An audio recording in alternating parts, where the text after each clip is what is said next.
11월 1일 너는 너의 것이 아니니 너의 몸은 성령의 전인 줄을 알지 못하느냐.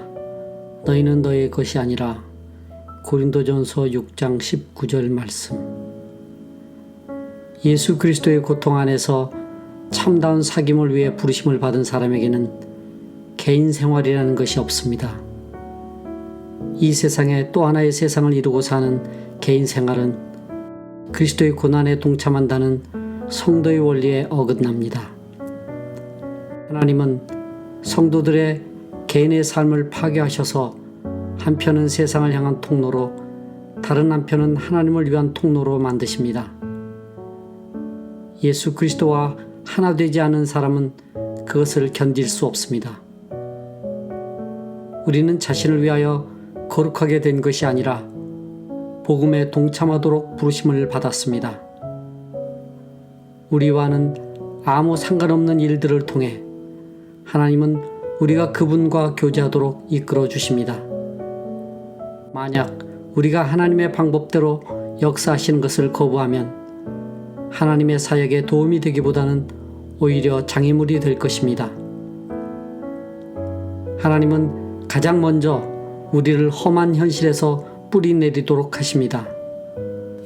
그래서 주님의 구속 목적이 이루어지는 한 개인적으로 우리에게 어떤 일이 있어도 감내할 수 있는 신앙의 터전이 다져지게 하십니다. 왜 우리가 고통을 겪어서는 안 됩니까? 우리의 고통을 통해 하나님은 우리가 그분 아들과 교제할 수 있는 길을 여십니다. 대부분의 사람이 이 첫 번째 관문에서 넘어지고 주저앉아 자기 연민으로 죽어갑니다. 그리고 성도들의 동정심이 우리의 죽음을 돕습니다. 그러나 하나님은 아들의 못 박힌 손으로 우리를 붙드시며 나와 교제하고 일어나 빛을 발하라고 말씀하십니다.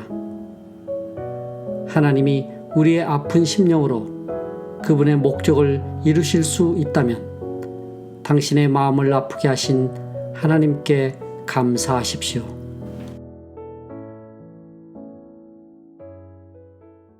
(11월 2일) 권위와 독립. 너희가 나를 사랑하면 나의 계명을 지키리라. 요한복음 14장 15절 말씀. 주님은 결코 우리에게 순종을 강요하시지 않습니다. 우리가 해야 하는 일에 대해서는 엄중하게 말씀하시지만 절대 강제로 시키시지 않습니다. 우리는 그분과 하나 되어 그분께 순종해야 합니다. 이것은 주님이 제자도에 대해 말씀하실 때 항상 만일이라는 조건을 두신 이유입니다. 즉, 원치 않으면 하지 않아도 됩니다. 아무든지 나를 따라오려거든 자기를 부인하고.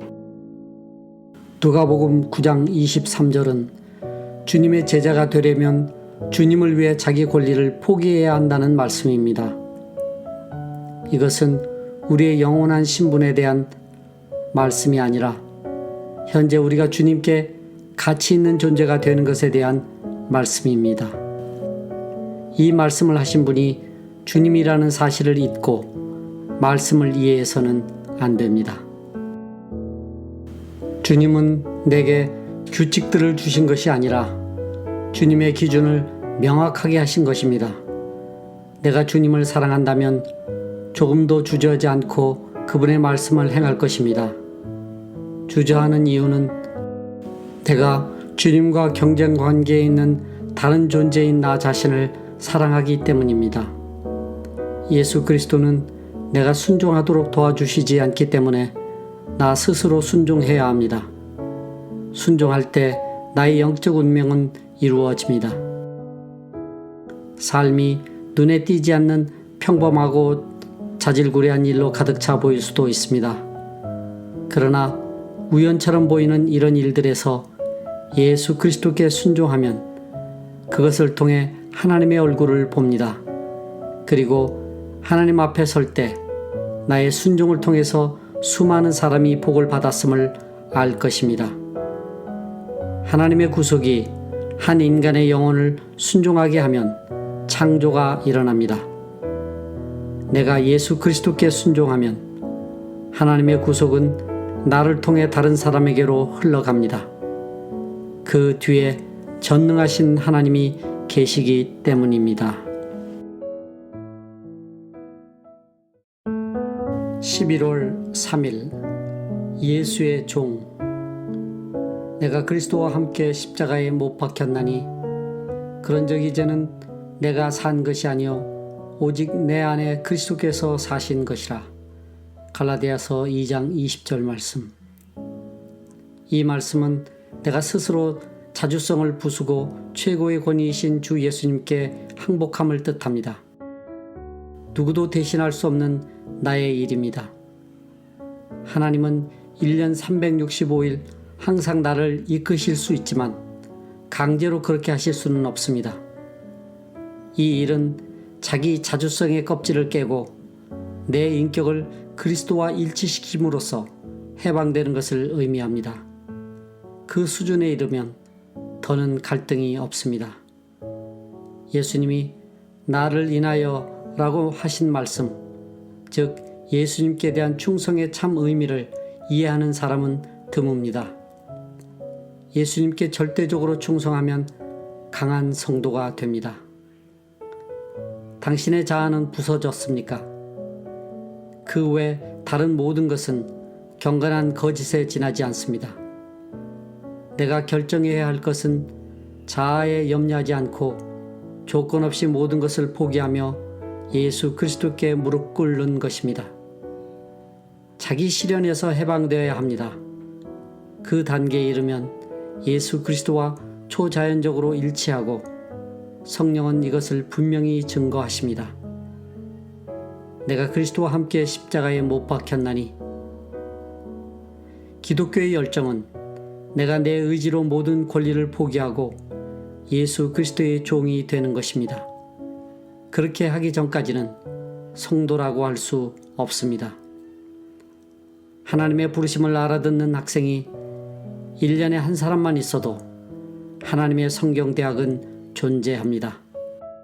이 대학은 학문적으로나 기관으로서는 아무 가치가 없습니다.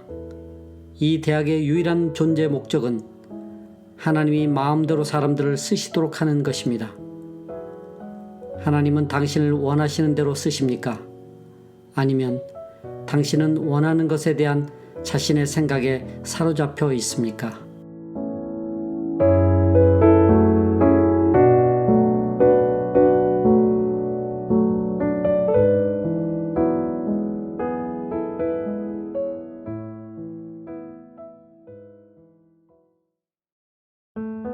(11월 4일) 진실의 권위.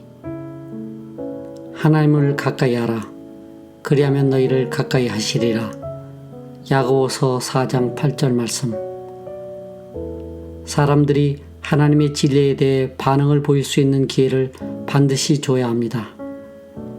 행동의 책임은 각 개인에게 있기 때문에 당신이 다른 사람을 위해 대신 행동할 수 없습니다. 각자 자신이 의식하고 반응해야 합니다.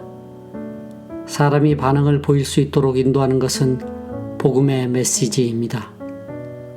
그것을 듣고 행하기를 거부하는 사람은 마비되어 이전 상태로 되돌아가게 됩니다. 그러나 행동으로 옮기는 사람과는 이전과는 전혀 다른 사람이 됩니다. 성령으로 인해 죄를 깨달은 수많은 사람을 방해하는 것은 그렇게 행동하는 것이 어리석어 보인다는 생각입니다. 행동으로 옮기는 즉시 나는 살게 됩니다. 그 외의 모든 것은 단지 존재하는 것에 불과합니다. 내가 의지로 행동하는 순간이 진실로 살게 되는 순간입니다. 하나님의 진리가 당신의 영혼에 다가오면 절대 놓치지 마십시오. 위쪽으로는 드러나지 않더라도 의지적으로 진리를 행해야 합니다. 그것을 잉크와 피로 기록해 두십시오. 예수 그리스도와 관계를 맺는 성도는 아무리 연약할지라도 행하는 순간 자유를 얻으며 하나님의 전능하신 능력을 받습니다. 우리는 하나님의 진리를 깨닫고 잘못을 고백하지만 다시 이전으로 돌아갑니다. 그리고 다시 돌아갈 필요가 전혀 없다는 것을 배울 때까지 왔다 갔다를 반복합니다. 구속의 주님이 주시는 말씀으로 깨끗함을 받고 그분과 관계를 맺으십시오. 내게로 오라 해서 오라는 말씀은 관계를 맺는다는 뜻입니다. 우리는 좀처럼 가려하지 않습니다. 그러나 주님께로 나아가는 사람들은 하나님의 생명이 초자연적으로 그들에게 임하는 것을 알게 됩니다. 이 세상을 지배하는 세력과 육체와 마귀는 이제 힘을 잃었습니다. 당신의 행동 때문이 아니라 그것을 통해 당신이 하나님과 그분 구속의 능력에 연결되었기 때문입니다. 11월 5일 그리스도의 고난에 동참하는 자들. 오직 너희가 그리스도의 고난에 참여하는 것으로 즐거워하라. 베드로전서 4장 13절 말씀. 하나님은 당신을 쓰시기 위해 당신과는 아무 상관도 없는 수많은 경험을 주실 것입니다. 당신은 그런 경험들을 통해 하나님이 사용하실 수 있는 사람이 되며 다른 사람의 삶에서 일어나는 일들을 이해할 수 있게 되고 어떤 일을 만나도 놀라지 않게 됩니다. 나는 그 사람을 감당할 수 없습니다 라고 말할 수 있을지도 모릅니다. 왜 할 수 없습니까? 하나님이 당신에게 그 문제를 탐구할 수 있는 충분한 기회를 주셨는데도 당신은 그것을 어리석다고 생각하며 외면했기 때문입니다. 그리스도의 고난은 보통 사람의 고난과 다릅니다. 그분은 하나님의 뜻대로 고난을 받으셨습니다. 우리는 예수 그리스도와 관계를 맺고 있어야만 하나님이 우리를 다루실 때 무엇을 추구하시는지 이해할 수 있습니다. 하나님의 목적이 무엇인지 아는 것은 기독교의 중요한 영역입니다. 교회사를 보면 교회가 예수 그리스도의 고난에 동참하기를 회피한 적이 많습니다.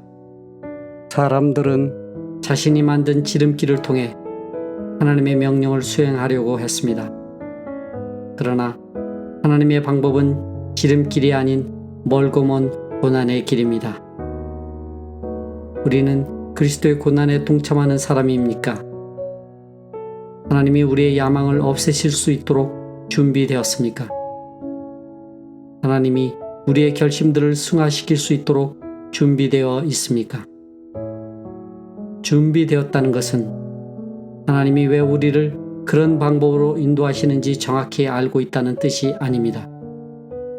그 이유를 정확하게 안다고 말하는 것은 영적 교만입니다. 우리는 하나님이 왜 고난으로 우리를 단련시키시는지 그 당시에는 전혀 알지 못합니다.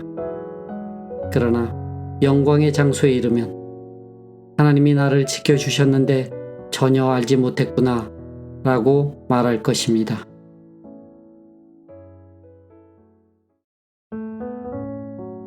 내가 처한 상황 속에서 이것을 내가 믿느냐? 마르다는 예수 그리스도의 능력을 믿었습니다.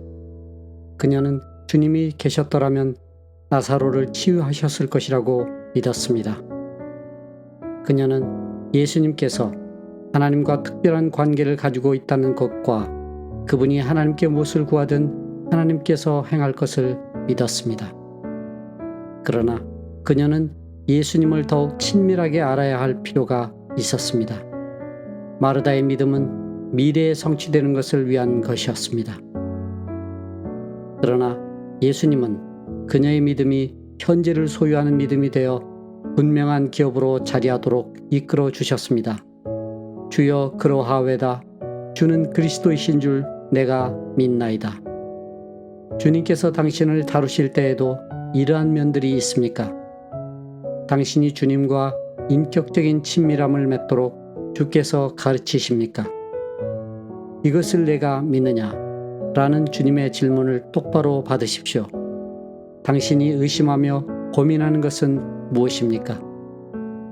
마르다처럼 이론을 믿음으로 바꿔야 하는 어려움 가운데 있습니까?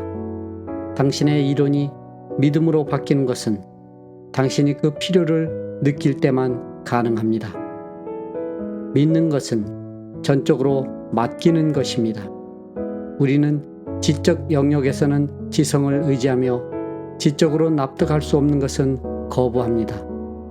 또 믿음의 영역에서는 자기가 확신한 것에 도덕적 헌신을 하며 그에 위배되는 것과는 타협하지 않습니다. 그러나 주님과의 개인적이고 친밀한 믿음은 주님께 영적으로 헌신하고 의지하며 오직 주님만 나를 지배하시도록 하는 것입니다. 예수 그리스도와 얼굴을 대하는 날 그분은 물으실 것입니다. 이것을 내가 믿느냐? 그때 나는 믿음이란 마치 숨을 쉬는 것처럼 자연스럽다는 사실을 발견하고서는 이전에 주님을 신뢰하지 못한 것이 얼마나 어리석은 것이었던가를 깨닫고 부끄러워할 것입니다. 11월 7일 환경에 감추어진 거룩함. 우리가 알거니와 하나님을 사랑하는 자 모든 것이 합력하여 선을 이루느니라. 로마서 8장 28절 말씀. 성도의 생활 환경은 하나님이 주관하십니다. 성도의 삶에 우연이란 있을 수 없습니다. 하나님은 섭리로 당신을 이해할 수 없는 환경 속으로 인도하시지만 성령은 그 모든 것을 아십니다.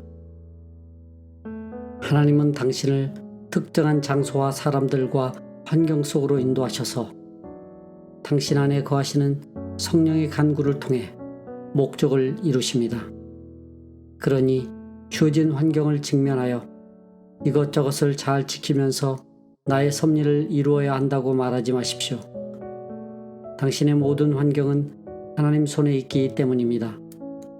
그러므로 중보 기도를 할 때 심각한 고뇌에 들어가지 말고 하나님이 당신 주위에 허락하신 환경과 사람들을 하나님 보좌 앞에 내어놓고 당신 안에 거하시는 성령이 그들을 위해 간구하실 수 있도록 기회를 드리십시오. 하나님은 이 방법으로 성도들과 함께 온 세상을 변화시킵니다. 확신이 없거나 성령이 하실 일을 내가 하려다가 오히려 성령의 사역을 어렵게 만들고 있지는 않습니까? 중보 기도에 있어서 인간적인 면을 담당하는 것은 곧 내가 처한 환경과 접하는 사람들입니다. 나는 삶을 성령의 전으로 거룩하게 지켜야 하며 그렇게 할 때 성령은 내가 하나님 앞에 내어놓은 다른 사람들을 위해 간구하십니다. 당신의 중보 기도가 내 것이 될 수 없고 나의 중보 기도가 당신 것이 될 수 없습니다. 그러나 성령은 우리 삶 가운데서 중보의 간구를 하십니다. 성령이 친히 간구하시느니라. 로마서 8장 26절 말씀. 이 성령의 간구하심이 없다면 우리는 영적 빈곤을 면하지 못합니다.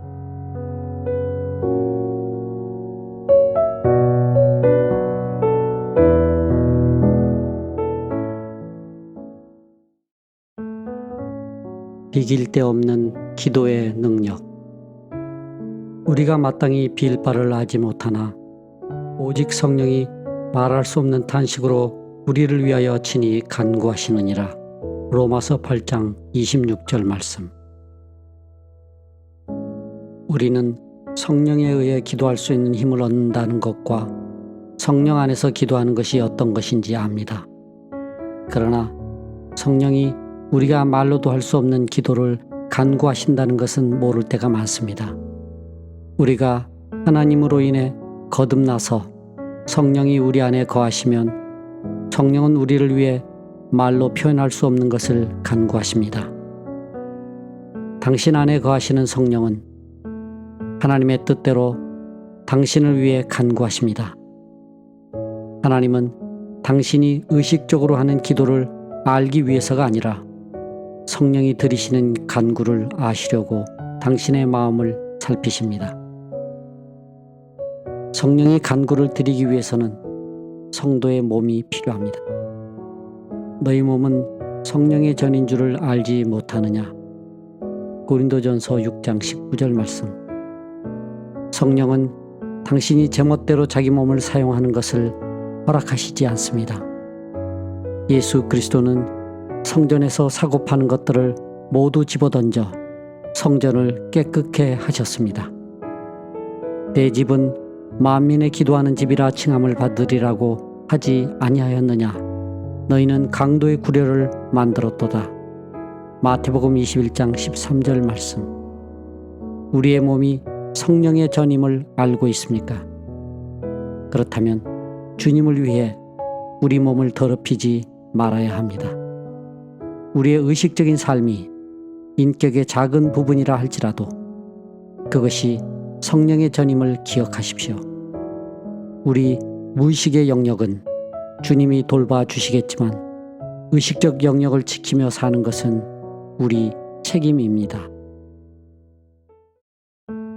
11월 9일 신성한 봉사. 내가 이제 너희를 위하여 받는 괴로움을 기뻐하고 그리스도의 남은 고난을 내 육체에 채우노라. 골로새서 1장 24절 말씀. 주님의 일꾼은 하나님과 사람들 사이에 거룩한 심부름꾼이 되어야 합니다. 주님과 주님이 이루신 구속의 하나 되어 주님이 그를 통해 창조의 생명을 나타내시게 해야 합니다. 이 말은 사역자의 훌륭한 인격이 다른 사람에게 본이 되어야 한다는 뜻이 아니라 그리스도의 실제가 사역자의 삶을 통해 나타나야 한다는 뜻입니다. 신약 성경이 말하는 대로 주님의 삶과 죽음을 전하면 우리의 말은 거룩해질 것입니다. 하나님은 그분 구속의 바탕 위에서 이 말들을 사용하여 다른 방법으로는 이룰 수 없는 새 창조를 이루십니다. 예수님에 대한 계시 대신 구속이 주는 효과만 전한다면 듣는 사람들에게 새 생명의 탄생은 기대할 수 없고 세련된 종교적 문화만 전하는 것입니다. 이러한 메시지는 주님과는 다른 영역이므로 성령이 증거하실 수 없습니다. 하나님의 진리를 선포할 때는 그분만 하실 수 있는 일들을 이루시도록 하나님과 완전한 조화를 이루며 사십시오. 그 사람은 얼마나 훌륭한 인격자인가, 얼마나 놀라운 통찰력을 가졌는가, 이런 것들을 통해 하나님의 복음이 전파될 수 있겠습니까? 듣는 사람들은 전하는 내용보다 그 말을 전하는 사람에게 이끌리기 때문에 하나님의 복음이 그들 마음을 뚫고 들어갈 수 없습니다. 어떤 사람이 인격을 통해 사람들을 이끈다면 그의 호소력은 인격에 있습니다. 그러나 만일 그 사람이 주님과 하나 된다면 그의 호소력은 예수 그리스도가 하실 수 있는 것에 있게 됩니다. 사람이 영광을 받는 것은 위험한 일이므로 우리는 예수님을 높여야 합니다. 11월 10일 복음 안에서 갖는 교제. 그리스도 복음의 하나님의 일꾼. 데살로니가전서 3장 2절 말씀. 하나님의 은혜로 거룩하게 되면 하나님은 당신을 그분의 목적으로 이끄십니다. 그렇기 때문에 당신은 삶의 목적이 무엇인지 말하기 어려워집니다. 하나님은 우리의 구원을 위해 그분의 아들을 사용하셨던 것처럼 이제 온 세상을 위한 그분의 목적에 당신을 사용하십니다. 그러나 하나님이 이 일을 하도록 나를 부르셨어 하고 말하며 자신을 위한 일을 한다면 하나님은 당신을 사용하시지 못합니다. 당신이 자신의 인격이나 야망에만 관심이 있다면 하나님의 관심에 미칠 수 없습니다.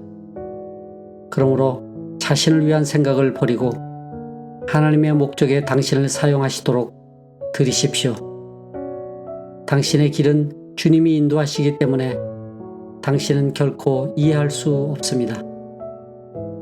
인생의 목적은 내 것이 아니라 하나님의 것이라는 사실을 알아야 합니다.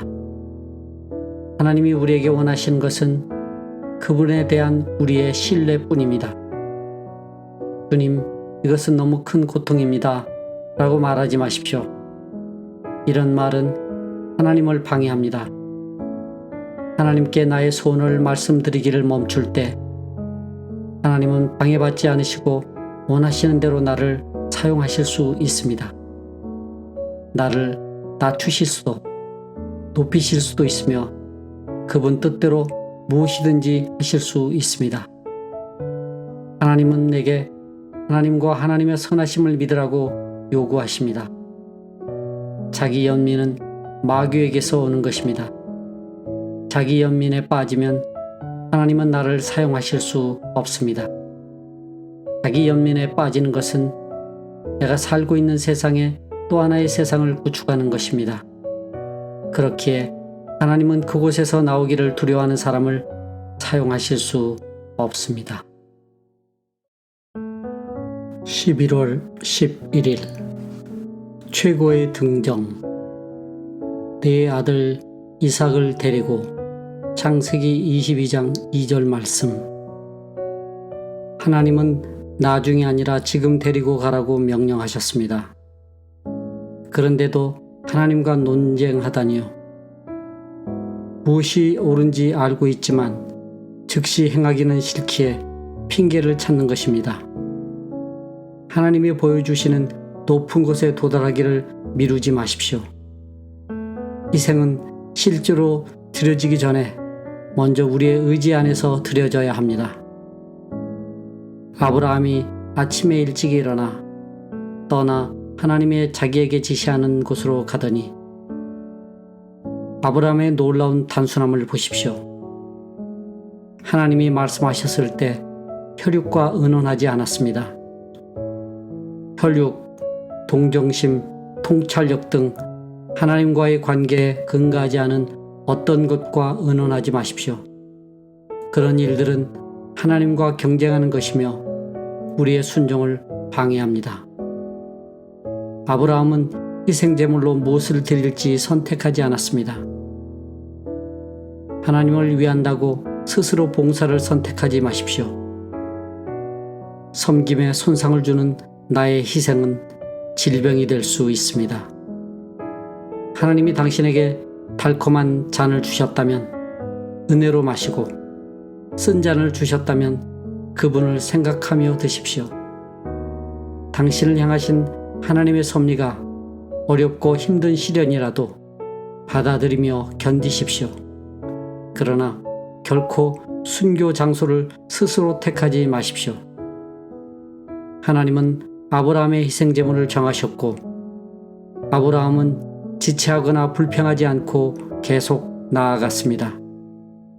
하나님과 동행하는 삶을 살지 못하면 하나님을 비난하고 판단하기 쉽습니다. 판단할 권리를 가지기 전에 시련을 겪어야 합니다. 왜냐하면 그 시련을 통하여 하나님을 더 잘 알 수 있는 방법을 터득하기 때문입니다.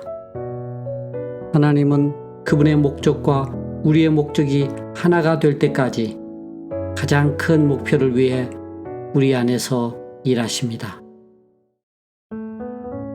11월 12일 변화된 삶. 그런즉 누구든지 그리스도 안에 있으면 새로운 피조물이라.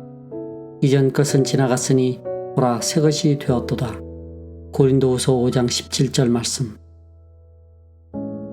당신은 자신의 영혼 구원을 어떻게 생각하고 있습니까? 구원의 체험이란 실생활이 완전히 변한 것입니다. 이전과 같이 사물을 보지 않게 되고 마음의 열망도 새로워져서 옛 것들은 힘을 잃습니다. 당신의 삶에서 그 구원이 진실한지 판단하려면 하나님이 당신의 중요한 것들을 변화시키셨는지 보십시오. 여전히 옛 것들을 추구하면서도 위로부터 거듭났다고 말하는 것은 자신을 속이는 어리석은 행동입니다. 거듭났다면 성령이 당신의 생각과 삶에서 그 변화를 명백하게 드러내십니다. 그래서 위기를 맞을 때 당신은 자신에게 일어난 놀라운 변화에 누구보다 놀랄 것입니다. 그 변화를 당신 스스로 이루었다고 생각할 수는 없습니다. 이 완전하고 놀라운 변화가 바로 당신이 구원받았다는 증거입니다. 구원과 거룩은 삶에 어떤 변화를 가져왔습니까?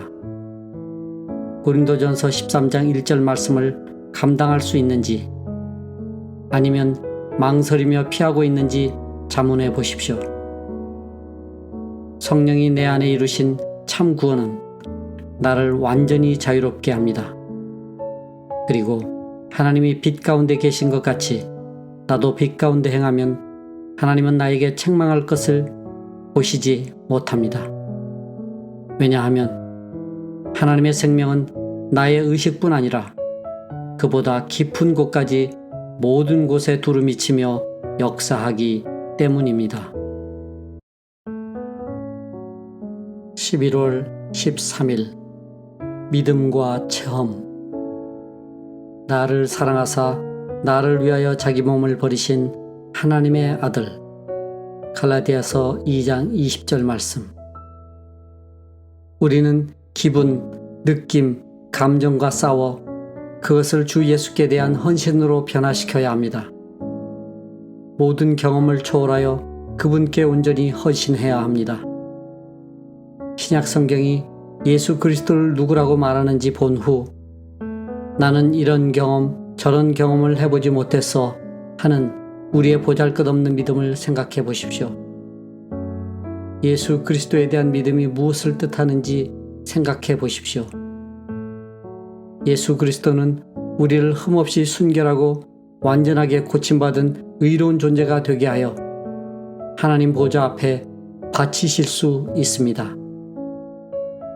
예수님은 하나님께로 나와서 우리에게 지혜와 의로움과 거룩함과 구속함이 되셨으니 고린도전서 1장 30절 말씀. 그분을 사랑하고 경배하십시오. 우리가 어떻게 감히 하나님의 아들을 위해 희생한다고 떠들 수 있겠습니까? 지옥과 파멸에서 구원받은 우리가 어찌 희생한다고 할 수 있겠습니까? 우리는 끊임없이 마음과 생각을 예수 그리스도께 모아야 하며 그분을 믿는 믿음을 굳건히 해야 합니다. 예수 그리스도는 기도회의 예수님도 아니고 책 속의 예수님도 아닙니다. 그분은 성육신의 하나님이시며 우리를 그 발 앞에 죽은 것 같이 엎드러지게 하시는 신약 성경의 주님이십니다. 우리의 믿음은 구원의 근원이 되시는 분에 대한 믿음이어야 합니다. 예수 그리스도는 우리의 완전한 헌신을 원하십니다. 우리는 결코 예수 그리스도를 체험할 수도 좁은 우리 마음속에 그분을 가두어 놓을 수도 없습니다. 믿음은 그분께 대한 단호한 결단과 굳건한 확신 위에 세워져야 합니다. 불신을 절대 용납하시지 않는 성령의 단호함을 이해하려면 절대적인 헌신과 신뢰를 요구하시는 주님을 보십시오. 우리의 모든 두려움은 악한 것입니다. 믿음을 자라게 할 영향을 우리가 공급하지 못하기 때문에 두려움만 커가는 것입니다. 예수 그리스도와 하나 된 사람이 의심과 두려움으로 고통받아서야 되겠습니까? 우리의 삶은 완전한 믿음, 억제할 수 없는 믿음, 모든 것을 이기는 승리의 믿음에 대한 기쁨의 찬송이 되어야 합니다. 11월 14일 하나님의 계획을 발견하는 것. 여호와께서 길에서 나를 인도하사. 창세기 24장 27절 말씀. 우리는 하나님의 인도를 끊임없이 간구할 필요가 없을 정도로 하나님과 하나 되어야 합니다. 거룩하다는 것은 하나님의 자녀가 되었다는 뜻이며 그분 자녀의 자연스러운 생활은 곧 순종입니다. 그 자녀가 불순종하는 순간 즉시 내적 갈등이 생깁니다. 영적 세계에 있어서 이 내적 갈등은 성령의 경고입니다. 성령이 이렇게 경고하시면 즉시 하던 일을 멈추고 하나님의 뜻을 분별할 수 있도록 마음을 새롭게 해야 합니다.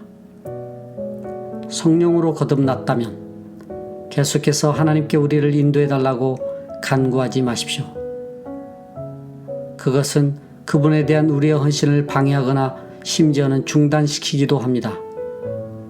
여호와께서 나를 인도하사 돌아보면 누구나 하나님을 볼 수 있습니다. 우리가 하나님에게서 났다면 그 놀라운 계획에 대해 하나님께 영광을 돌릴 것입니다. 특별한 일을 통해서는 누구나 하나님을 볼 수 있습니다. 그러나 사소한 일에도 하나님을 볼 수 있으려면 영적 훈련이 필요합니다. 인생의 우연한 일들은 하나님이 정하신 질서에 미치지 못한다고 생각하지 마십시오. 어느 곳에서나 하나님의 계획을 발견할 준비를 하십시오. 하나님께 충성하지 않고 당신의 신념에 맹목적으로 집착하지 마십시오. 나는 절대로 저것은 하지 않겠어 라고 말하는 그것이 바로 당신이 해야 할 일일 가능성이 많습니다. 이 세상에서 우리 주님보다 모순된 분은 없지만 주님은 아버지에 대해서는 모순된 적이 없었습니다. 성도가 가져야 하는 일관성은 어떤 원칙에 대해서가 아니라 하나님께 대한 일관성이어야 합니다. 하나님의 마음에 대해 점점 더 많은 발견을 계속하게 하는 것은 하나님의 거룩한 생명입니다. 변함없는 충성의 사람이 되기보다 광신자가 되는 것이 훨씬 쉽습니다. 왜냐하면 하나님께 충성하면 그분은 우리의 종교적인 자만심을 꺾으셔서 우리를 낮추기 때문입니다.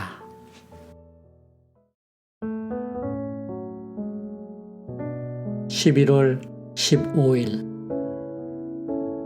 내게 무슨 상관이냐? 베드로가 예수께 여짜오되 주여 이 사람은 어떻게 되겠삼나이까? 예수께서 가라사대 네게 무슨 상관이냐? 너는 나를 따르라 하시더라. 요한복음 21장 21절에서 22절 말씀. 우리가 배워야 하는 가장 어려운 교훈 하나는 다른 사람의 삶에 개입해서는 안 된다는 것입니다. 그런데도 우리는 고집을 부리고 다른 사람의 일에 간섭합니다.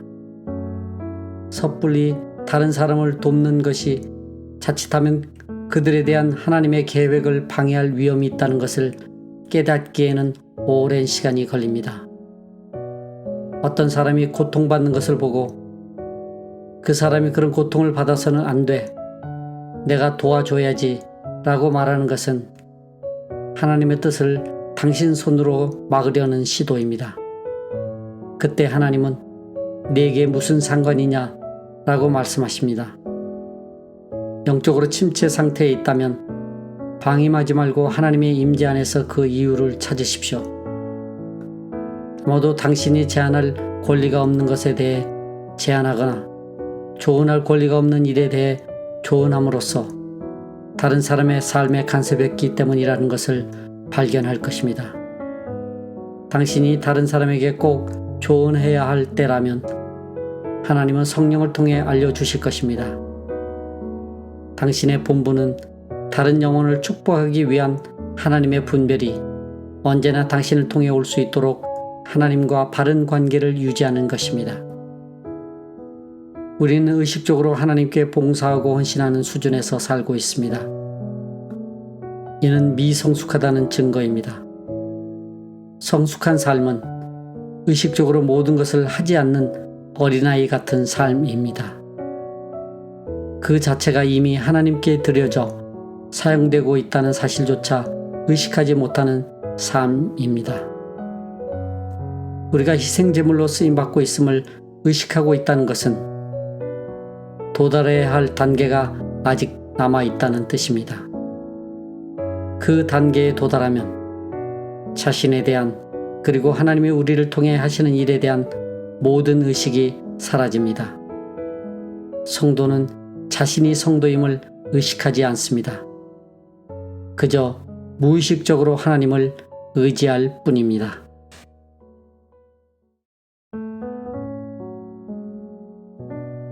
(11월 16일) 아직도 인간적인가? 무엇을 하든지 다 하나님의 영광을 위하여 하라. 고린도전서 10장 31절 말씀. 성경에서는 성육신의 위대한 기적이 한 평범한 아이의 삶으로 들어오고 변화산상의 위대한 기적이 귀신 들린 골짜기 가운데서 사라지며 부활의 영광이 해변에서의 아침 식사 속으로 내려옵니다.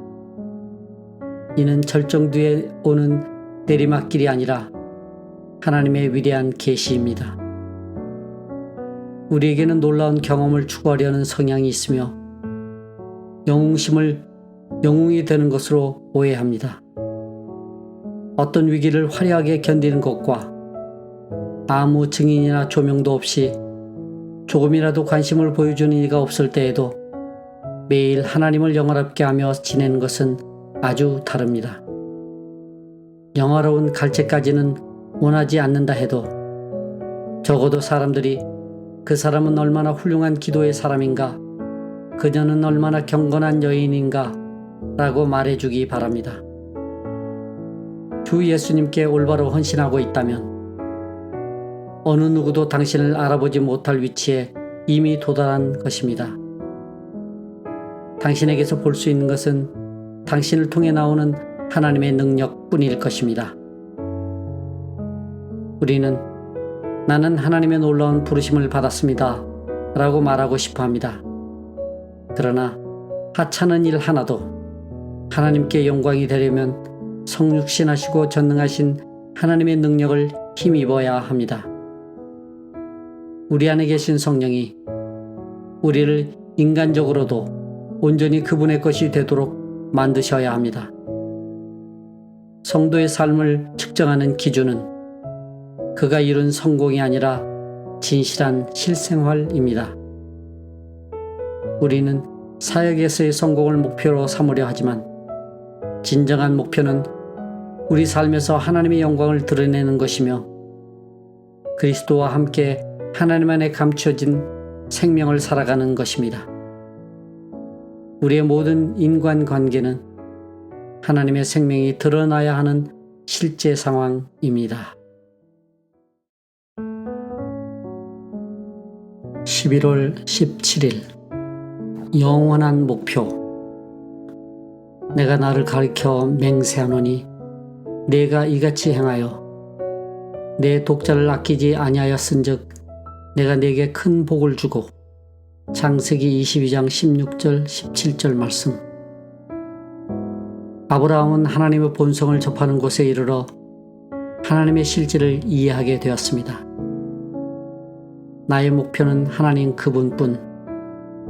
사랑하는 나의 주님, 내가 어떠한 대가를 치르더라도 어떠한 길을 가더라도는 하나님이 우리를 목적지를 인도하시는 길을 우리가 임의로 선택하지 않는다는 뜻입니다. 하나님이 내 안에 계신 주님의 본성에서 말씀하신다면 나는 질문을 할 수 없으며 다만 순종해야 합니다. 예수님이 오라고 하실 때 가야 하며 짐을 내려놓으라고 하실 때 내려놓아야 하며 이 일에 대해 하나님을 신뢰하라고 말씀하실 때 신뢰해야 합니다. 이렇게 순종하는 것은 내 안에 하나님의 본성이 계시다는 증거입니다. 하나님이 그분을 내게 계시하는 것은 내 특성에 영향을 받는 것이지 하나님의 특성에 영향을 받지 않습니다. 당신의 길이 나에게 평범하게 보이는 것은 내가 평범하기 때문입니다. 나도 아브라함이 도달했던 곳에 도달하여 하나님이 어떤 분인지 알려면 순종의 훈련을 거쳐야 합니다. 예수 그리스도 안에서 하나님을 대면하여 만날 때까지는 하나님은 내게 참 하나님이 아닙니다. 하나님을 만나야 나의 하나님, 온 세상에 오직 당신밖에 없습니다 라고 고백하게 됩니다. 하나님의 약속은 순종으로 내가 하나님의 성품을 이해할 때까지 아무 가치도 없습니다. 날마다 성경을 읽어도 아무 소용 없을 수 있습니다.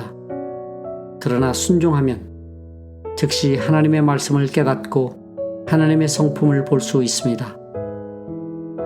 하나님의 약속은 얼마든지 그리스도 안에서 예가 되나니 그런즉 그로 말미암아 우리가 아멘하여 고린도후서 1장 20절 우리의 예는 순종에서 나와야 합니다. 삶에서 순종으로 하나님의 약속에 아멘할 때 그 약속은 내 것이 됩니다. 11월 18일 자유 안에서의 승리. 그러므로 아들이 너희를 자유케 하면 너희가 참으로 자유하리라.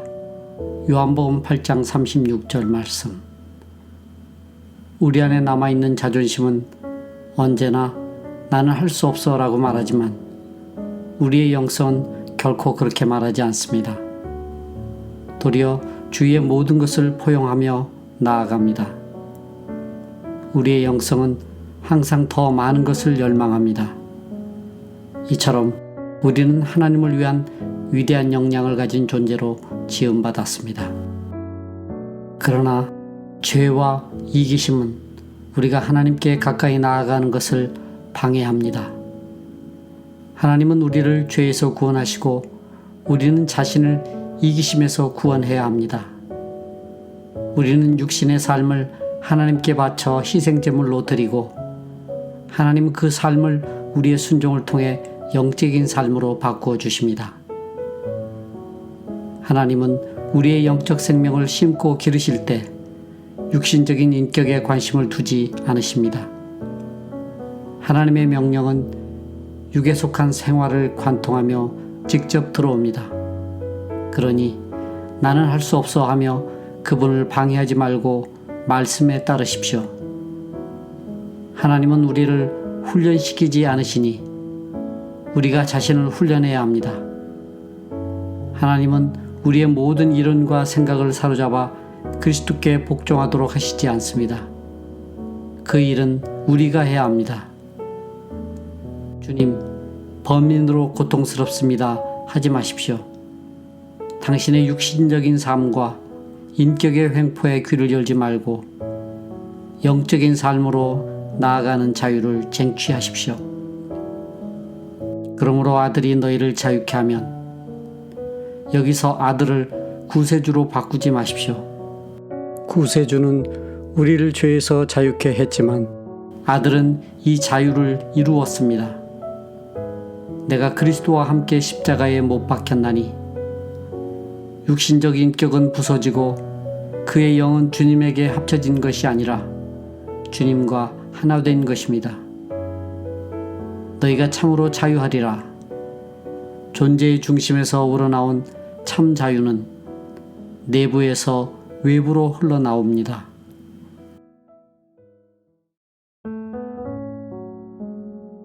(11월 19일) 그분이 오실 때 그가 와서 죄에 대하여 세상을 책망하시리라. 요한복음 16장 8절 말씀. 죄의 책망에 대해 아는 사람은 많지 않습니다. 우리는 잘못을 범하고 양심의 가책을 느낀 경험이 있습니다. 그러나 성령에 의한 죄의 책망은 이 세상의 모든 관계를 다 제거하고 오직 하나의 관계만 남겨놓습니다. 내가 주께만 범죄하여. 시편 51편 4절 말씀. 이런 죄의 책망을 받은 사람은 하나님이 결코 자신을 용서하시지 않을 것을 양심으로 뼈저리게 느낍니다. 만일 하나님이 용서하셨다면 그는 하나님보다 강한 정의감을 가질 것입니다. 하나님은 용서하십니다. 그렇지만 그 용서는 그리스도의 죽음이란 아픈 대가를 치렀기 때문에 가능한 것입니다. 하나님 은혜의 위대한 기적은 우리 죄를 용서하신다는 것입니다. 오직 예수 그리스도의 죽음이 있기에 그러실 수 있으며 그 용서가 하나님의 성품에 어긋나지 않을 수 있습니다.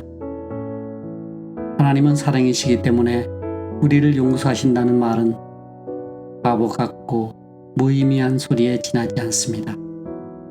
성령에게 죄의 책망을 받은 사람은 절대 그렇게 말하지 않을 것입니다. 하나님의 사랑은 갈보리를 의미할 뿐 다른 어떤 것도 아닙니다. 하나님의 사랑은 십자가에서 나타났을 뿐 다른 어디에서도 아닙니다. 하나님이 나를 용서하실 수 있는 유일한 근거는 주님의 십자가를 통해서입니다. 바로 그곳에서 하나님의 공의가 충족되었습니다. 용서란 단순히 지옥에서 구원을 받아 천국에 갈 준비가 되었다는 의미가 아닙니다. 용서란 내가 새롭게 창조된 관계로 들어갈 수 있다는 것과 그리스도 안에서 하나님과 하나 되었다는 것입니다. 구속의 기적은 하나님이 내게 새로운 본성, 즉 예수 그리스도의 성품을 넣어 주심으로써 거룩하지 못한 나를 거룩하신 그분의 수준에 합당한 거룩한 존재로 바꾸어 주신 것입니다. 11월 20일 하나님의 용서. 우리가 그리스도 안에서 죄 사함을 받았으니 에베소서 1장 7절 말씀. 하나님이 아버지라는 것을 너무 쉽게 혹은 듣기 좋게 생각하는 견해를 조심하십시오. 즉 하나님은 친절하고 사랑이 많으셔서 당연히 우리를 용서하실 것이라는 견해를 주의해야 합니다. 이런 감정적인 견해는 신약성경 어디에서도 찾아볼 수 없습니다. 하나님이 우리를 용서하실 수 있는 유일한 근거는 그리스도의 십자가라는 엄청난 비극입니다. 용서의 근거를 다른 것에서 찾는 것은 무의식적으로 거룩하신 하나님을 모독하는 것입니다. 하나님이 우리 죄를 용서하시며 그분의 은혜 가운데로 우리를 회복시키실 수 있는 유일한 근거는 그리스도의 십자가를 통해서입니다. 다른 길은 없습니다. 우리가 쉽게 받는 용서는 갈보리의 고통을 대가로 지불한 것입니다. 단순히 믿기만 하여 죄를 용서받고 성령의 은사와 거룩함을 받고 나면 우리는 이 모든 것을 우리를 위해 만드시느라 하나님이 지불하신 엄청난 대가를 쉽게 잊습니다. 용서는 하나님 은혜의 기적입니다. 하나님이 죄를 용서하시면서도 거룩한 하나님으로 계시기 위해 지불하신 대가는 예수 그리스도의 십자가입니다.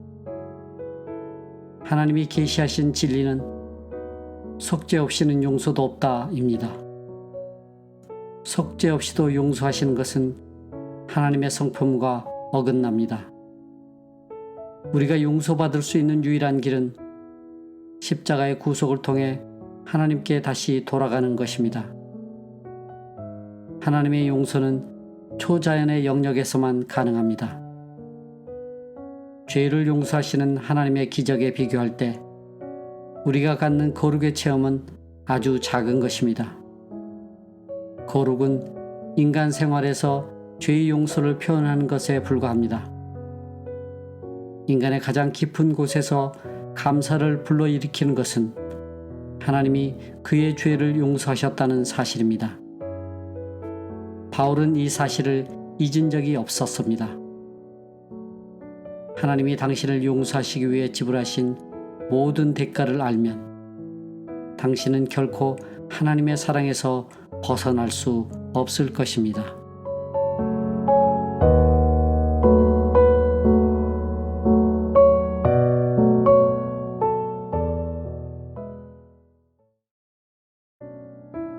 (11월 21일) 다 이루었다. 아버지께서 내게 하라고 주신 일을 내가 이루어. 요한복음 17장 4절 말씀. 예수 그리스도의 죽음은 하나님의 마음을 드러낸 역사적인 행동이었습니다. 예수 그리스도는 순교자로 죽으신 것이 아닙니다. 그분의 죽음은 막을 수도 있었던 것이 아닙니다. 그 죽음은 예수님이 이 땅에 오신 이유였습니다. 하나님은 우리의 아버지이시며 우리를 사랑하기 때문에 용서하실 것이라는 식으로 설교하지 마십시오.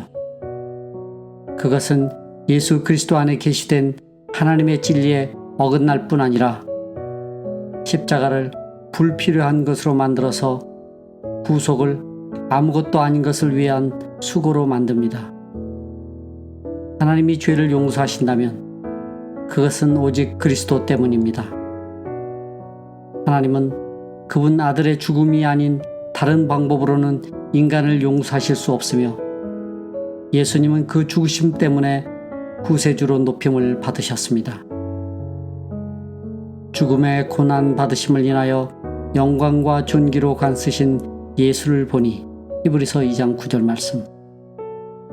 우주를 놀라게 한 가장 위대한 승리의 노래는 그리스도의 십자가 위에서 들린 다 이루었다는 소리입니다.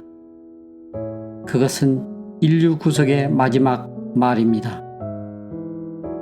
하나님의 사랑을 잘못 생각해서 그분의 거룩하심을 경시하거나 무시하는 것은 예수 그리스도를 통해 주신 하나님의 계시에 어긋나는 행동입니다.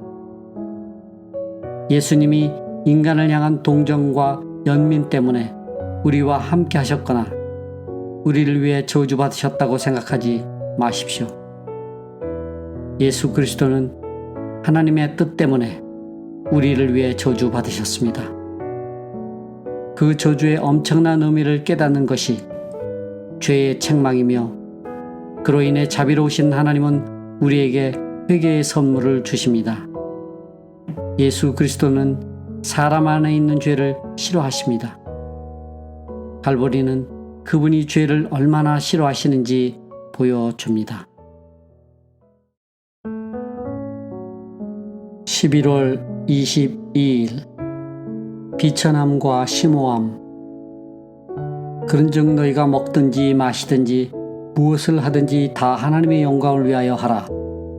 고린도전서 10장 31절 말씀. 선한 일들은 하나님이 만드시지 않았다고 생각하지 마십시오. 선한 일들도 심오한 일과 마찬가지로 하나님이 만드셨습니다. 우리가 선한 것을 거부하는 이유는 하나님께 깊이 헌신했기 때문이 아닙니다. 다른 사람에게 천박한 사람이 아니라는 인상을 주고 싶어 하기 때문입니다. 이는 영적으로 교만하다는 증거입니다. 다른 사람을 경멸하지 마십시오. 경멸하는 마음은 항상 영적 교만을 통해 나타납니다. 다른 사람을 꾸짖은 이유는 그가 당신보다 천박하다고 생각하기 때문입니다. 심오한 척 하지 마십시오. 하나님도 아기가 되셨습니다. 천하다는 것은 악하다는 뜻도 깊이가 없다는 뜻도 아닙니다. 바다에 해변이 있듯이 먹고 마시고 걷고 말하는 일들도 하나님이 만드셨습니다. 우리 주님도 그 일들을 하셨습니다. 하나님의 아들로서 이 모든 일을 하신 그분은 제자가 선생보다 높지 못하다고 말씀하셨습니다. 우리는 천하게 보이는 일상사를 제대로 처리하며 살아야 안전합니다. 평범한 삶에서 상식적으로 살아야 합니다. 하나님은 진부한 일에 대한 우리의 관심에 심오한 것들을 더해 주십니다.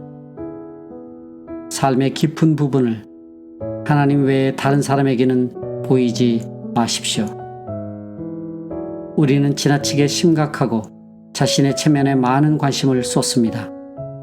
그래서 하찮은 일상사에서 그리스도인처럼 행동하기를 거부합니다.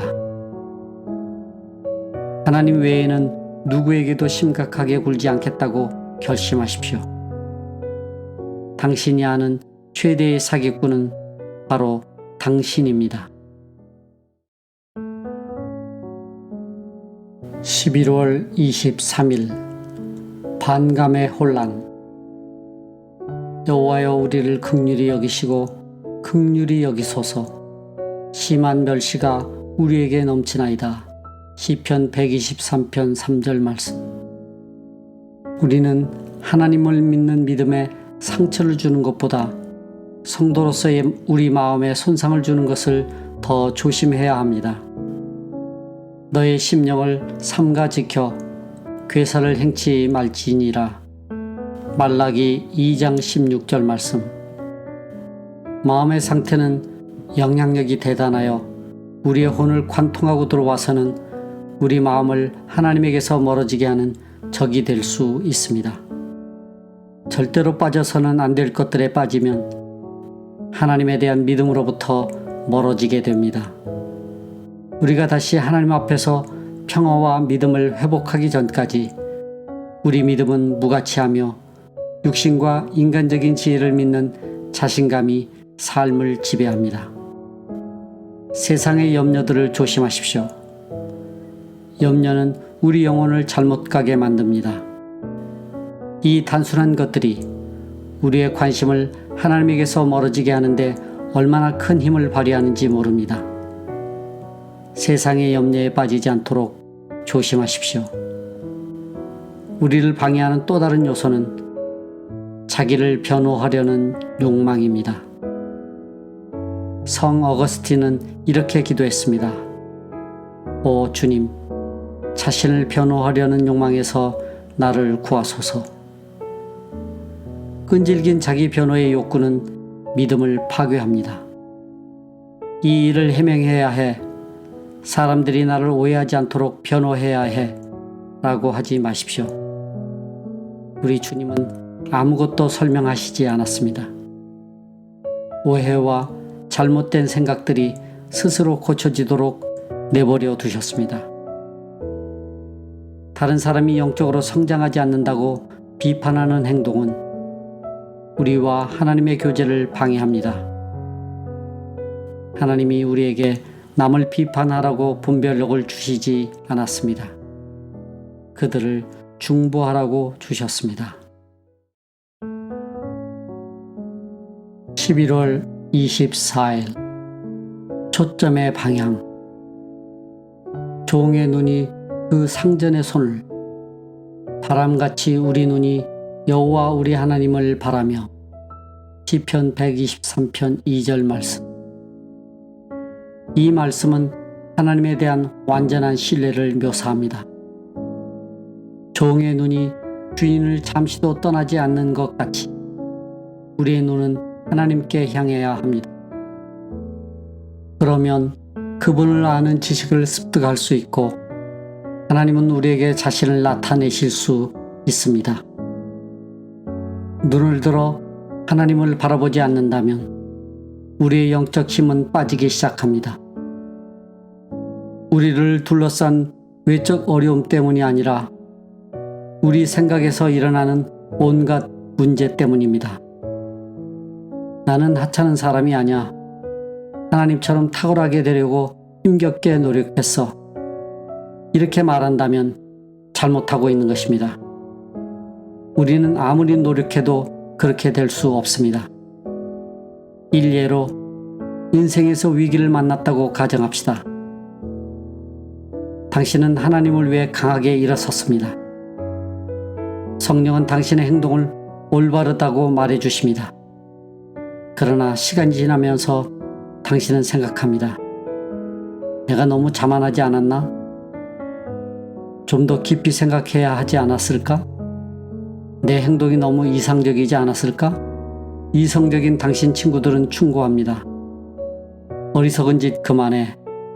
내가 영적 각성에 대해 말했을 때 우리는 그것이 일시적인 충동에 불과하다는 것을 알고 있었어. 내가 계속 그렇게 살 수는 없을 테고 하나님도 내가 그러기를 기대하시지 않아. 그러면 당신은 그래, 내가 너무 큰 기대를 한 것 같아 라고 대답합니다. 겸손한 것 같지만 사실은 하나님을 향한 신뢰가 점차 사라지고 세상을 의지하고 있음을 의미합니다. 눈을 들어 하나님을 바라보는 것을 소홀히 하며 더는 하나님을 의지하지 않을 때 위험이 다가옵니다. 하나님이 갑자기 당신을 멈추게 하시는 그때서야 당신은 지금까지 패배자의 길을 걷고 있었던 것을 깨닫습니다. 영적인 힘이 빠지고 있다면 즉시 그것을 바로잡으십시오. 당신과 하나님 사이에 무엇인가 끼어들었다면 즉시 그것을 제거하십시오.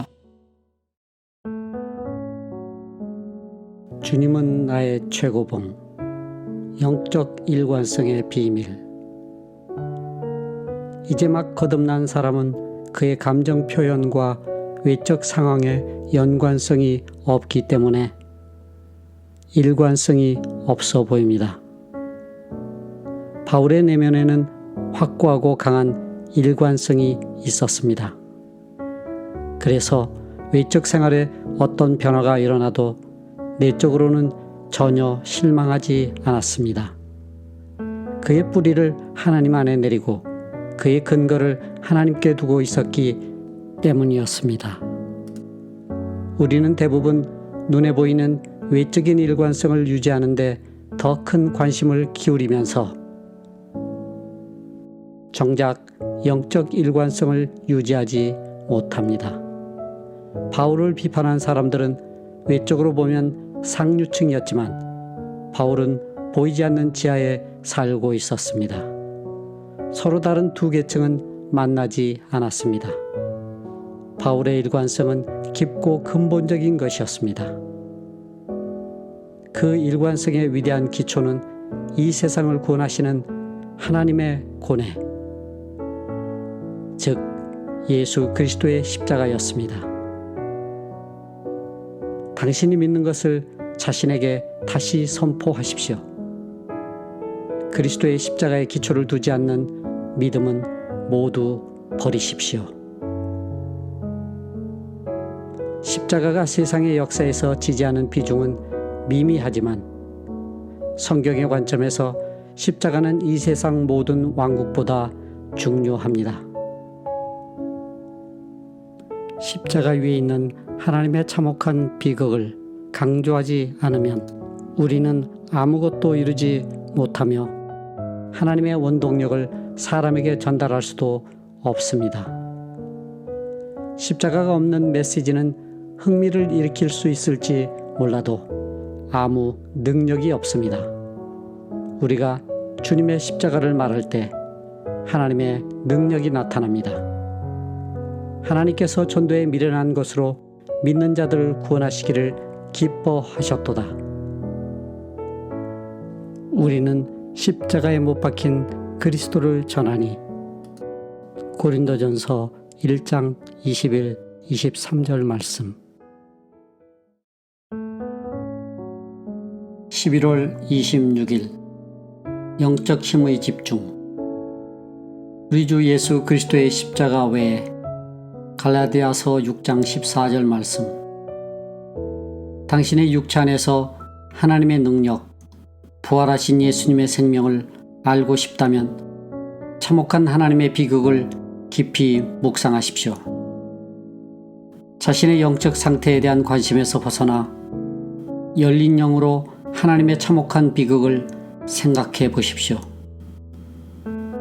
그러면 즉시 하나님의 능력이 당신 안에 있게 될 것입니다. 나를 앙망하라. 이사야 45장 22절 말씀. 힘의 객관적 근원이신 하나님께 관심을 가지면 우리 안에 주관적인 힘이 생깁니다. 올바른 것에 초점을 맞추지 않기 때문에 능력을 잃는 것입니다. 십자가의 결과로 구원과 성화와 치유가 이루어지지만 그것들을 전해서는 안 됩니다. 우리는 예수 그리스도와 그가 십자가에 못 박히신 것을 전해야 합니다. 예수님을 전하면 나머지 일들은 저절로 이루어집니다. 당신의 가르침을 하나님의 관점에 집중하십시오. 듣는 이들이 관심을 보이지 않는 듯해도 그런 말씀을 듣고 나면 결코 전과 같을 수 없을 것입니다. 내가 당신에게 내 이야기를 하고 당신이 내게 당신 이야기를 하는 것은 피차 아무 의미가 없습니다. 그러나 내가 하나님의 진리를 말한다면 당신은 그 진리의 말씀을 만나게 될 것이고 나 또한 그럴 것입니다. 우리는 영적 힘의 위대한 근원인 십자가에 집중해야 합니다. 우리가 그 힘의 중심과 접하고 있다면 우리 삶에 그 힘이 나타날 것입니다. 그러나 성결 운동과 영적 체험을 위한 집회들은 그리스도의 십자가에 초점을 두기보다는 십자가로 인한 결과를 강조하는 것 같습니다. 오늘날 교회가 아무 힘이 없다는 비판은 나름으로 타당성이 있습니다. 그 이유는 영적 힘이 참된 중심에 집중되지 않기 때문입니다. 갈보리의 참혹한 비극인 구속의 의미를 깊이 생각하지 않고 있기 때문입니다. 11월 27일 영적 힘의 집중. 그리스도로 말미암아 세상이 나를 대하여 십자가에 못 박히고 내가 또한 세상에 대하여 그러하니라. 갈라디아서 6장 14절 말씀. 그리스도의 십자가를 깊이 묵상하는 사람은 자신의 거룩에만 관심을 갖는 주관적 경건주의자가 되지 않을 것입니다. 모든 초점을 예수 그리스도의 관심에 맞출 것입니다. 주님은 은둔자나 금욕하는 수도자가 아니셨습니다. 그분은 사회에서 자신을 격리시키지 않았지만 내적으로는 항상 사회와 분리되어 있었습니다. 홀로 처연히 떨어져 계시지 않았지만 다른 세계에 사셨습니다. 주님은 매우 평범한 일상 속에 계셨기 때문에 당시의 종교적인 사람들은 그분을 대식가 술고래라고 비난했습니다. 그러나 우리 주님은 하나님께 바치는 영적 힘의 집중을 방해하는 어떤 것도 허락하지 않으셨습니다. 미래에 쓰려고 지금 영적인 힘을 아껴둔 채 사용하지 않는 것은 헌신을 방해하는 행위며 돌이킬 수 없는 실수입니다. 성령이 수많은 사람을 죄에서 자유롭게 하셨는데도 그들의 삶에는 자유와 충만함이 없습니다. 오늘날 세상에서 볼 수 있는 종교 생활은 예수님의 생애에 나타난 거룩함과는 완전히 다릅니다. 내가 비옵는 것은 저희를 세상에서 데려가시기를 위함이 아니요 오직 악에 빠지지 않게 보존하시기를 위함이니이다. 요한복음 17장 15절 말씀. 우리는 세상에 있지만 세상에 속하지 않았습니다. 근본은 분리되어 있으나 외적으로는 분리되어 있지 않습니다. 우리는 영적 힘을 하나님께 바치는 것을 방해하는 어떤 것도 허락해서는 안 됩니다. 자신을 헌신하여 하나님께 바치는 것은 우리의 일이며 우리를 거룩하게 하시는 것은 하나님의 일입니다. 우리는 하나님의 관심사에만 관심을 가져야 합니다. 우리를 혼란에 빠뜨리는 어려운 문제를 해결하는 방법은 이것이 예수 그리스도의 관심사인가 아니면 그분을 대적하는 영의 일인가 자문하는 것입니다.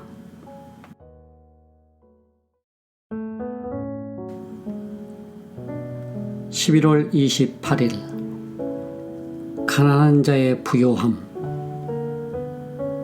하나님의 은혜로 값없이 의롭다 하심을 얻은 자 되었느니라. 로마서 3장 24절 말씀. 하나님 은혜의 복음은 사람들의 영혼에 강렬한 열망을 일깨우지만 그 복음이 주는 계시는 그들을 불쾌하게 하여 강렬한 분노를 일으키기도 합니다. 남에게 주기 좋아하는 사람은 그 마음에 자부심을 품습니다. 그러나 그런 사람은 나와서 무엇을 받는 것을 수치로 여깁니다.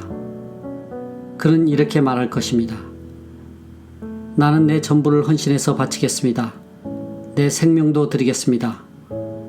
무엇이든지 하겠지만 나를 지옥에 가야 할 수치스러운 죄인으로 전락시키지는 마십시오. 내가 할 일은 예수 그리스도 구원의 선물을 받아야 하는 것뿐이라고 말하지 마십시오. 우리 자신의 노력으로 하나님께 얻을 수 있는 것은 아무것도 없습니다. 선물로 받지 못하면 가질 수 없습니다. 가장 큰 영적 축복은 우리의 가난함을 아는 것입니다. 그것을 알기 전에는 주님은 내게 무력한 존재이십니다. 주님은 자기 스스로 만족하고 있는 사람을 위해서는 아무 일도 하실 수 없습니다. 가난함의 문을 통과한 사람만 주님 나라에 들어갈 수 있습니다. 하나님은 자만심과 자주성을 소유한 부자를 위해 아무것도 하실 수 없습니다. 영적으로 배고파야 성령을 받을 수 있습니다. 성령은 우리에게 하나님 성품의 선물을 넣어주시고 그것은 우리 안에서 일하기 시작합니다. 성령은 우리에게 소생케 하는 예수님의 생명을 주어 우리를 살리십니다.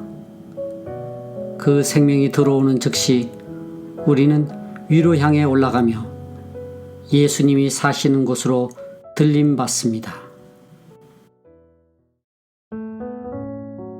11월 29일 예수 그리스도의 절대성.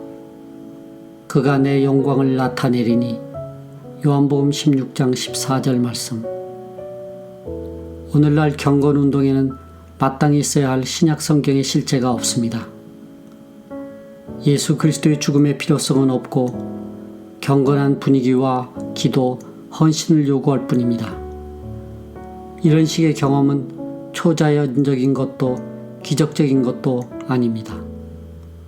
고작 이런 것들이라면 굳이 하나님의 열정이 필요하지도 않고 어린 양의 피에 우리를 적실 필요도 없으며 성령의 인치심으로 보증받을 필요도 없습니다. 사람들이 그것이야말로 전능하신 하나님이 하신 일이구나 하며 놀랄 아무 표지도 없습니다. 어린 양의 증거 외에 신약 성경이 경건에 대해서 말하는 것은 없습니다. 신약에 나타난 그리스도인의 경험은 예수 그리스도를 향한 헌신과 열정입니다. 그리스도의 왕국으로 들어가는 거듭남이 없다면 예수님은 다만 우리의 모범이실 뿐이라는 사상만 남습니다. 신약 성경에서 예수 그리스도는 우리의 모범이기 전에 우리의 구세주이십니다. 오늘날 그분은 단지 한 종교의 상징적인 인물로 부각되고 있습니다. 물론 그분은 우리의 모범이시지만 그보다 훨씬 더 무한하신 분입니다. 그분은 구원 자체이시며 하나님의 복음이십니다. 예수님은 진리의 성령이 오시면 그가 내 영광을 나타내리니 라고 하셨습니다. 신약 성경에 게시된 진리에 나를 맡기면 하나님께 성령의 선물을 받으며 성령은 예수님이 행하신 모든 일을 나에게 해석해 주시기 시작합니다. 예수님이 나를 위해 객관적으로 행하신 모든 일을 성령은 내 안에서 주관적으로 행하십니다. 11월 30일 나의 나됨은 하나님의 은혜임을. 나의 나된 것은 하나님의 은혜로 된 것이니 내게 주신 그의 은혜가 헛되지 아니하여. 고린도전서 15장 10절 말씀. 자신을 무능력하다고 하는 것은 창조주에 대한 모독입니다. 우리가 무능력하다고 불평하는 것은 하나님이 우리를 돌보시지 않았다고 비난하는 것이기 때문입니다.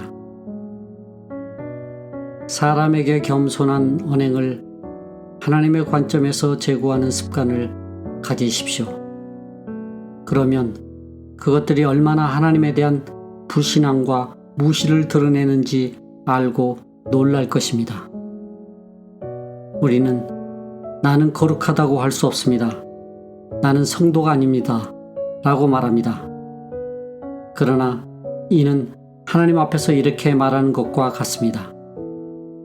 주님이 나를 구원하시고 거룩하게 만드시는 것은 불가능합니다. 제가 그렇게 되지 못할 가능성이 더 많습니다. 제 몸과 마음에는 불완전한 것들이 너무 많아요. 사람들에게는 대단히 겸손하게 들리겠지만 하나님께는 불신과 반항에 지나지 않습니다. 이와 반대로 하나님 앞에서는 겸손한 말이 사람들에게 교만하게 들릴 수 있습니다. 하나님 감사합니다. 나는 구원받아 거룩하게 되었습니다. 이 말은 하나님께 드리는 가장 순수한 겸손의 표현입니다. 자신을 완전히 하나님께 드렸기 때문에 그분이 진리이심을 안다는 뜻입니다. 당신의 말이 사람들에게 겸손하게 들릴지 아닐지 염려하지 마십시오. 오직 항상 하나님 앞에서 겸손하고 오직 그분만이 당신의 모든 것이 되도록 하십시오. 우리에게 가장 중요한 것은 구주이자 주인이신 분과의 개인적인 관계입니다. 다른 모든 것은 제쳐두고 어떤 대가를 치르더라도 그 관계를 올바로 유지하십시오. 그러면 하나님은 당신의 삶을 통하여 그분의 목적을 이루십니다. 한 사람의 삶은 하나님의 뜻을 위하여 무한한 가치를 가질 수 있습니다. 당신의 삶도 그렇게 될 수 있습니다.